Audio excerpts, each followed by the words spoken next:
বিড়ালকে ভালোবাসবেন।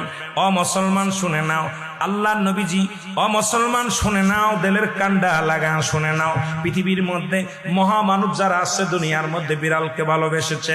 এই বিড়াল একটা গৃহপালিত পশুর মধ্যে পড়ে যায়, এটা এত প্রভুভক্ত হয়, এত মুসলমান শুনে নাও।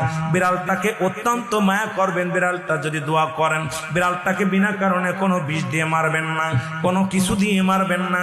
ও মুসলমান শুনে নাও, বিড়ালটাকে যত্ন করবেন। বিড়াল যদি অভিশাপ করে, বিলাই যেটা বলা হয়, অভিশাপ করলে সঙ্গে সঙ্গে আমার আল্লাহ কবুল করে নাই। বিড়ালের অভিশাপে মানুষ ফকির হয়ে যায়, বিড়ালের অভিশাপে মানুষগুলো ধ্বংস হয়ে যায়, বিড়ালের অভিশাপে দুনিয়ার সংসারের মধ্যে অশান্তি লেগে যায়।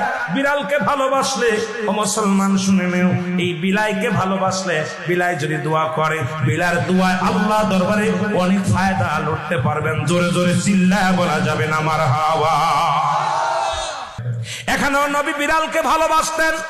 এখনো মক্কা মদিনা অসংখ্য বিড়াল আছে যারা মদিনায় গেছেন হজ করতেন। আমাদের সভাপতি সাহেবও গেছে। অসংখ্য বিড়াল গুলো দেখবেন মদিনার মনোয়ারায়, রাসূলুল্লাহর রওজার আশেপাশে, কাবা শরীফের আশেপাশে অসংখ্য বিড়াল। ধরে বলেন ঠিক কিনা?